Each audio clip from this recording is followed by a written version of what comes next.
Welcome students. So in this lecture we will learn about the generation and screening of project ideas. So I have told you in my beginning lectures also that project ideas are the one of the most important component of setting up of any new venture or any new maybe division by the existing firm or a new organization or maybe by the entrepreneurs moving into the business. Because largely success or failure of any business depends upon how effective your idea is and how powerful, how saleable your idea is in the market, and what kind of the product or services you are going to manufacture or to generate. So largely it depends upon that maybe something which is new in any respect. Maybe it's a product or a service, or maybe it's a price, it's innovative qualities, or it's any other maybe the attribute of the product or the service which we are going to generate or going to bring to the market, that is going to play a major role.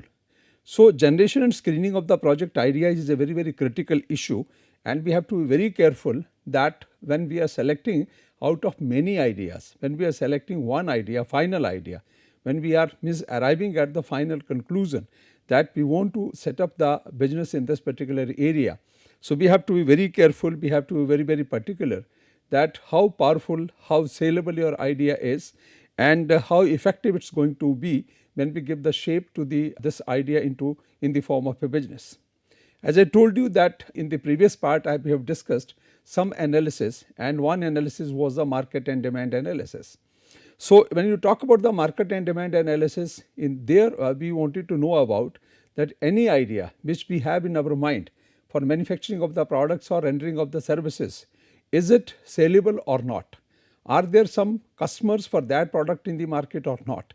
Are there service or that product is going to be accepted by the people, because ultimately we are going to create that product or the service for the people, for the potential customers, and if they are not going to be say available for buying or subscribing to your idea, then I think it would be a fruitless or maybe a futile exercise. So we have to be very careful while selecting the idea or maybe arriving at something what we are really going to do in the business, or what kind of the business we are going to. Say we have the different kind of the firms, as I told you, existing firms, they may be large or the small or the medium size firms, or they are the new ventures which are coming up or expected to come up. They are called as the startups or the new ventures, we call them as the budding ventures also. So for the existing firms it will be easier because they know they are already in the market. They understand the temperature of the market, the requirements of the market, the changes taking place in the market. So they are better off as compared to the new or the budding entrepreneurs who want to set up the new ventures in the form of a startup. So maybe existing firms, they understand that they are already manufacturing a product or they are generating a service. So they can easily maybe venture into the other areas. So what is the requirement of the market? What is the say response of the market? What is the say at the moment the need of the hour, that they can serve the people or they can serve the say the customers in the market. So once you are into the business, it's easier to diversify, to expand, to grow. But if you want to move for the first time, it's really difficult, and you have to have many challenges, you have to answer many challenges before you maybe are able to establish your business in the market. Think about the people like Karsan Bhai who were simply working in some industry, and thereafter they thought of that they can create a product, and at that time the major competitor was a transnational company, Hindustan Unilever. At that time it was Hindustan Lever Limited, and largely the washing powders were coming from their say operations, and they were really the owners of the washing powders market. But when then Karsan Bhai thought of bringing Nema into the market, he had to give something different, something unique to the people, and while maintaining the quality, not to the maybe equal to the premium range of the washing powder that is Surf, but at least to the Sunlight. And second thing, he was expected to or required to match the price, because we are a price sensitive economy. So people love quality, people want quality, but at first thing people want price. So they had to maybe different kind of the challenges were there in the market in front of Mr. Karsan Bhai, and finally he decided, though it was a long journey from mid 60s to 82, maybe after 20 years of say conceiving this idea in his mind, He brought the product to the market, and in the form of a brand name, he brought the product to the market. But when the product came to the market, it was a huge success, and it compelled Hindustan Unilever also to launch a cheaper range of the washing powder, which was able to compete with the product like Nirma, right? You understand that the product which is named as a Wheel, right, washing powder and washing cakes, which are sold under the brand name of the Wheel, they have come up from the Hindustan Unilever, and especially after launching of the Nirma or bringing up the Nirma in the market. So you can understand that a single individual challenged a transnational company which was in the market, Indian market, for the past so many years, and finally it became a huge success. And after the launch of the Nirma, after the huge success of the Nirma washing powder, there was a series of the washing powder. Today you find there are series of the washing powders, cheaper range of the washing powders available in the Indian market, and many people have become entrepreneurs in this particular sector thereafter, and now they have made up their fortune and they have become very successful entrepreneurs. So it means it depends upon how powerful the idea is and how effectively you are evaluating that idea, and finally you are arriving at a conclusion that yes, I have to give shape to this product or this particular idea, or maybe this service I have to bring in, and I have to maybe say set up a venture. Similarly, for example, when you talk about these e-commerce apps, you talk about the Blinkit, you talk about the Zepto, or initially, for example, at that time when it was not even a very conducive market, when the Flipkart was set up by the two IIT Delhi guys. So you can understand that how effective the idea was. Flipkart is a name to be known now, though it is taken over by a multinational, but still it's a name. And after that, many such apps have come in the market, and they are into the distribution or into the delivery business, home delivery business, and they have maybe the initial small ventures, the startups have now turned into the unicorns, right, and some of them have become even decacorns. So we have to understand that how effectively we can implement an idea which is conceived and finally implemented or maybe given a shape in the market. Ola cars, for example, maybe the idea was taken from Uber, but you see say Mr. Bhavesh got that idea in his mind, and he set up this venture, and today he is a big say competitor to the Uber, which is already established player in the market, and today Ola is a big brand name, and this is a person behind this, only one single individual who conceived this idea, Bhavesh Agarwal. He conceived this idea and then he gave the shape to this idea, and today he has set up, and now the Ola is diversifying into the manufacturing. They are coming into the say e-scooters or into other areas also. So this is basically the diligence. This is basically the hard work which our entrepreneurs do, and they do a lot of research, and after this research, after the understanding the market very clearly and articulately, they understand that how the things can be given a shape, ideas can be given a shape, or maybe the ventures can be set up in the market.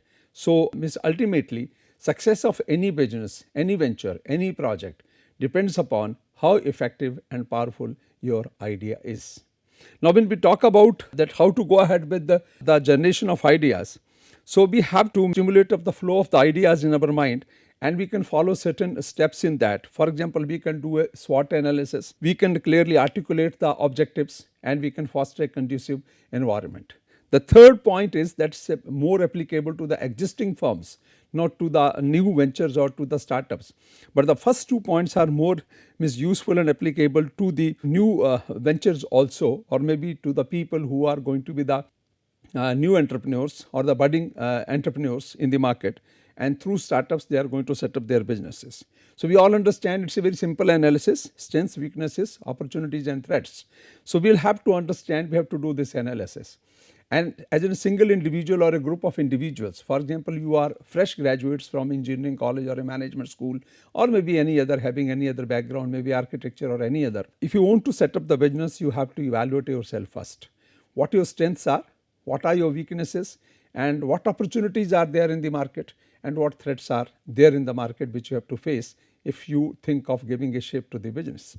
So strengths are in terms of, for example, if you are a management graduate and you have studied for say 2 years, a full-fledged MBA program you have done, and you know that in certain areas you have specialized, maybe finance, marketing, HR, IT, operations.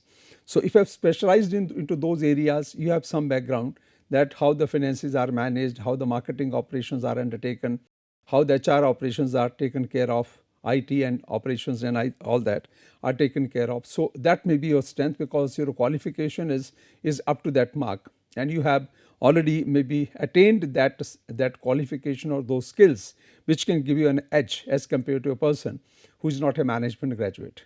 You are a simple, for example, you are a simple engineering graduate in computer science or maybe mechanical engineering or maybe electrical engineering or any other branch of engineering. You are better off as compared to the person who has not at all gone into the engineering process or in engineering education. So you can be a better maybe a person who can understand that you have a very strong technical strengths, right? And your weaknesses can be you do not know how to manage the business. But there are the opportunities in the market, there are some competitive threats, other kind of threats also in the market. So we have to do a complete SWOT analysis, right from an individual to the organization. A complete SWOT analysis is important. And once we know our strengths, we know our weaknesses. Once we know our strengths, yes, it gives us a confidence. When we know our weaknesses, we start working on that to capture those weaknesses. And when there are opportunities in the market, it becomes again our strength that yes, we know that opportunity and we must tap that opportunity. And threats are also there. And if you are aware of the threats, in that case, you are a well articulated person. You know in advance that certain threats are also there, maybe in terms of stiff competition, maybe in terms of the quality, maybe in terms of the price, or maybe in terms of the say new entrants, that for example your product is new, your idea is new, your service is innovative, but there are no entry barriers to the other players. So once you come into the market and people come to know about it, so anybody can come into and they can intensify the competition, right? For example, you think about when Karsan Bhai set up the Nirma or brought the Nirma in the market, right? So manufacturing a washing powder is not a very technical thing. It's a very simple product. It's a caustic soda, you can call it as softened and then say added with some chemicals, and ultimately it becomes the washing powder. So because it was a simple product, simple manufacturing process, so entry barriers were not very strong. So you can understand after experiencing the success of Nirma washing powder in the market, series of the washing powder, even the small say entrepreneurs, small sized organizations or sometimes new entrepreneurs, budding entrepreneurs also started manufacturing the product, and now they are selling in the market and they have the sufficient market share to sustain in the market. So you can understand that if the entry barriers are not very strong, so it's a very serious threat even after giving a shape to your idea, that even you set up the business, but people when know about the success of your idea, they can venture into the same idea and they can become your competitors. But we have not to feel like that. We have not to be scared of all these kind of the happenings, because once we are prepared to move to the market, so we understand that how to manage the things properly. We have our own strengths, we have our say knowledge of our own weaknesses. We want to tap the opportunities and we are aware of the threats. So SWOT analysis is going to play a very important role. Do your SWOT analysis. Where you are good, that's fine. Where you are weak, you work upon that. Tap the opportunities, identify the opportunities, tap the opportunities and deal with the threats. So SWOT analysis is the first step, which is in the beginning of any say organization or setting up of the organization, or maybe establish any business undertaking or any business enterprise. Second thing is the clear articulation of the objectives. What is your strategic objective? What do you want to do? Where you want to reach? And what kind of the say success you want in the business and at what pace, right? So you have to decide very carefully that you have to have the very strategic plans, long range plans, very long range plans. You have to have the long range plans. You have to have the short term plans also, and you have to have the current plans in your mind. So maybe, and today you see when you see the multinational companies or transnational companies which are operating across the globe. So you can understand they were started one day by some individual or maybe the group of the individuals. Today they have become maybe the larger sized organizations. For example, you call as Apple, right? Now the Apple was set up by individually, as by a single individual, Steve Jobs. That was his idea. Later on, it became a company, and today you understand what the Apple is, what is the size of the Apple, right? And now everywhere around the globe, people are mad for the products of the company, and you can understand that at such a fast pace, the company has attained such a huge success. Similarly, you talk about any company, you talk about these American entrepreneurs, you talk about the Jeff Bezos, you talk about Elon Musk, you talk about Mark Zuckerberg. All these people were the simple college graduates. Some are the college dropouts, some are the, maybe some people have graduated from the college. And you understand, they have the largest unicorns and the decacorns in the world. US leads in terms of the unicorns and decacorns. And now they are the people who are ruling the entire world. They are the entrepreneurs of the modern age. We have a lot of things to learn from them. They have faced so many challenges, but their objectives were very clear. Their ideas were very clear, and that was the reason their pace of the growth was very, maybe you call it as the faster. So, Amazon, you see, nowhere in the world that, or any part of the world, you can find a place in the world that Amazon is not existing. For example, you talk about maybe India, it has come maybe at a very later stage, but in the other countries, in the other parts of the world, Amazon is there. Elon Musk companies, everywhere they are having their Tesla, maybe a first electrical car. He has given a shape to the first electrical car, which was a dream before that, and he brought in the market, and such a wonderful car he has given to the world. Similarly, you talk about the Mark Zuckerberg. So, they are very young. They are even, some of them not even in their 50s. They have not even touched 50s. I think this Elon Musk is 52. So, you can understand that they had very clear ideas in their mind. They articulated those ideas very carefully. They worked upon those ideas, and finally they gave the shape to those ideas. And today they are the owners of the businesses which have made their mark, not in their own country, but around the globe. So, you talk about maybe the say any company, American companies, or maybe in India also. Many such people are there who have given a shape to their businesses. For example, you talk about the Reliance Group, Reliance Industries. Today we call it as the Reliance Industries. What was it 45 years back? Dhirubhai Ambani ji conceived the idea, he set up the business, and you see the pace at which it has grown up now. It has its existence not only in India but in other parts of the world also. It has outsmarted more than 200 years of the Tata Group. So, that is the zeal, that is the dedication, that is the clear specification of the objectives in the mind, where I am today, where I want to go, and what should I do and how to reach at that particular point. And third thing is fostering a conducive environment. That is only for the existing companies. When the existing companies want to diversify, expand and grow in the market, so they create such a beautiful environment within the organization that they seek suggestions from their existing employees. They create an environment that where everyone may be working at the smallest level or maybe at the highest level in the company. Everyone is given the freedom to put forward his ideas, her ideas, help the company, its management, maybe sometimes the decision makers in the company, to help that if we want to expand, where we should expand, in which markets we should expand, if we want to diversify, which area we should diversify in, and if you want to maybe do any kind of the growth activities, how we should take those growth activities or undertake the growth activities. So, everything, maybe a conducive environment helps, that when you take the help of each and everyone already working in the organization, in your firm at any level, and his suggestions are well respected.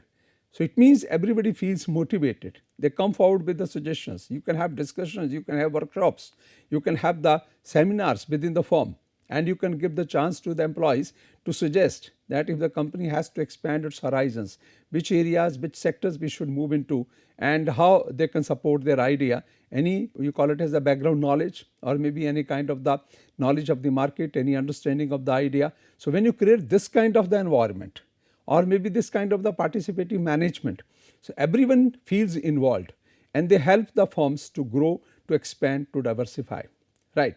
So, these are the three important things: SWOT analysis in terms of your all aspects as an individual or maybe as an organization. If you are a fresh graduate, you want to set up a business, again SWOT analysis is important for you. Even if you are a company, already a firm, you want to expand, diversify or grow, SWOT analysis is equally important. Your objective should be very clear, and if you are an existing firm especially, you have to create an environment. For example, Hindustan Unilever, they have a very good positive environment in their organization where everyone is asked, everyone is considered, everyone is means taken care of, and their suggestions are well accepted, sometimes if they are useful for the improvement or growth or maybe the say betterment of the existing firm, its operations, or maybe expansion, diversification or growth. So, maybe if you create this kind of the environment, you can be are receptive of certain things, inputs from the people. So, you can certainly become a very you create a very positive environment, and everybody can contribute in that kind of the environment and help you to generate the very important ideas. Then we have the next thing is the say business environment or monitoring of the business environment, I can say. So, apart from say doing a SWOT analysis or setting up for clear objectives, you have to do certain other things also, and those other things are that is a monitoring of the existing business environment. And that is very, very important. It is very, very critical also. We have different kind of the environments in which we live or we work, right. And if we want to set up a business tomorrow, the scanning of the total business environment would be very, very important and helpful for us. For example, we have the economic environment in the country, we have the social environment in the country, we have the technological environment in the country, we have the suppliers environment in the country, geographical environment in the country, and our competitors' position in the country and the role of the government. So, all these factors which make as environment for the business, we sometimes divide it into the internal as well as the external environment, right. But that is more important for the firms who are existing in the market. They have the internal environment, but the firms who are new or going to be new, or especially the startups, the ventures, who are going to be set up by the budding entrepreneurs, for them they have only external environment, because there is nothing internal, there is nothing in existence. So, in that case you have to scan that environment very carefully, and you have to understand what is the economic environment in the country, right. What is the position of finances? If you want to set up a business, you need the funds. So, where you can arrange the funds from, right? What is the venture capital position, private equity, angel investments, how much funds you have in your own pocket? Can you borrow some money from banks or financial institution? Are that kind of the policies existing in the country? Similarly, you talk about the social environment, that what is the overall say the social environment existing in the country, and how people accept the projects, reject the products, or maybe any kind of services, and overall maybe the social dynamics in any particular economy. Similarly, you have to think about that what is the technological environment, what is the pace of the technology, how fastly the technology is changing. For example, you talk about the electronics products, technology is changing very fast, right. If you talk about the automobiles, technology is changing very fast towards the improvement, right. So, if it is existing firm, if you for example Mahindra and Mahindra, they want to come out with a new vehicle, or maybe they want to set up a new project to manufacture the e-vehicles. So, it is a different environment and different kind of analysis for them. But if a simple graduate or the group of the graduates, if they want to set up their own venture, own business, right, in the form of a startup, for them the environmental monitoring is totally different. So, at what place you are, who are you to going to set up the business, who are you to going to become the entrepreneur, are you existing entrepreneur or you are going to be an entrepreneur. So, your analysis, your monitoring of the environment has to be totally different. So, at what level we are, for example, we are fresh graduates and we want to become entrepreneurs, we want to set up the startup. So, for us everything is important, right. Everything is important. First we have to depend upon what I am going to manufacture or going to generate as a service. And for that purpose, is there a market available? So, market and demand analysis we have to conduct, and we have to verify that yes, the market exists and I can tap the larger part of the market. Is it an existing service or existing competitors are there in the market? Yes, if it is there, then we have to understand, answer the questions how to deal with those competitors, and how to maybe to protect your market share. What are the government policies? What is the supplier's position? Maybe because if you want to have the maybe set up a manufacturing unit, you have to depend largely upon the suppliers. Maybe in the services sector it is not that important, but yes, in the manufacturing sector, In the previous lecture I told you maybe setting up of a mustard oil manufacturing plant. So, there you have to largely depend upon the supplier. Who are your suppliers? Are you buying the mustard seed from the mandis or you are buying the mustard seed from the farmers? And what kind of the product they are going to supply to you? Are you able to have the long term supply contract means with the farmers so that they become loyal to you and they give the best product to you at the reasonable price? Means everywhere it is important. Second thing is the technological environment. When we do the technological analysis, we understand what are the technological input requirements, what kind of the technology we require, where that technology is available, have I to import that technology, and if yes, do I get the or will I get the foreign exchange from the government, right. So, technological, when we talked about the say Akai TV, Kabir Mulchandani assessed the technological environment very carefully and articulately, and he could understand that yes, the technological environment is so good for him that rather than manufacturing a color TV himself, right, rather than manufacturing a color TV himself, it is better for him to assemble the product. If you want to assemble the product, there is a market where the ready-made inputs are available.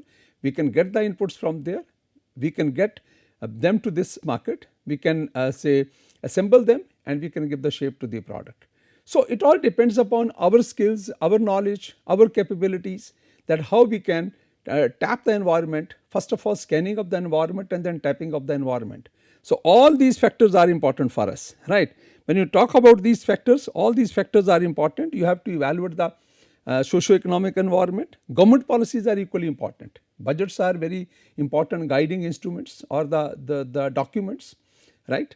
And maybe the general policies of the government, you can have a complete understanding about which sectors government is supporting, which are the sectors which are very close to the heart of the government or maybe government is going to support. So, semiconductor for example, recently now it has become a buzzword in India, and government of India has a very clear policy that they want to set up the or we want to say go for the manufacturing of the semiconductors or maybe using in India and supplying it to the rest of the world. So, that is a very you can call it as a conducive area because the government policy aligns with the objective of the firm.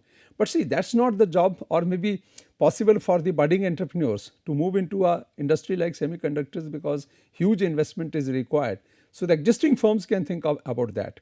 But yes, if you talk about the budding entrepreneurs who want to set up the startups, for them also this scanning of the environment is important and we have to take the right decision at the right time. And then we have to talk about the corporate appraisal. We have to do the corporate appraisal in say detail, and we have to understand certain functions which are going to be very helpful for us in the time to come or while we set up our own business: marketing and distribution, production and operations, research and development, corporate resources and personnel, and then finance and accounting. So, how far you are capable of maybe understanding these functions? Maybe if we are going to set up a venture in an area or the product we are going to manufacture which is already existing. So, you want to add up one more. So, what you have to understand? How the marketing and distribution is done by the existing players in the market. What are their production processes and operations, research and development, and corporate resources and finance and accounting. So, all these functions are important. For example, when you talk about that Nirma success story, Karsan Bhai when brought the product in the market, he knew that he has to maybe compete with a large multinational company, and for that purpose he has to maybe be very effective in marketing and distribution of his product, and accordingly the production and operations would be taken care of, and he had to do some research and development also from time to time, and he has to have the proper corporate resources and finances also he has to manage very carefully. So, he was not in hurry. He conceived the idea of the project in mid-60s and then he brought the product in the market almost after 20 years. It means he was understanding, he was making the corporate appraisal in his mind regularly. He was planning to understand that how to go for the production and produce the best product which can compete with the existing multinationals products. Second thing is how he would market and distribute. That is why he started marketing and distributing the product initially in his neighborhood to his relatives, to his nears and dears. When the response was very good, it led to increase his confidence in his mind, and then he thought that yes, I can come out with this product and it can be a success, and finally it became a huge success. Similarly, when you talk about the Akai TV, Kabir Mulchandani also understood the multinationals, because he was very clear that whatever the product he is going to bring in the market, he has to face the competition from the Samsung, LG, Sony, all these, and maybe some existing Indian companies also. Onida was there at that time, Videocon was there, though they don't have the very good market share now, but at that time they were the good names. So he had to have the competition from say 5 to 7 very good established players. So he understood the say corporate environment very carefully, and finally he gave the shape to the product, and it became a very good success in the market.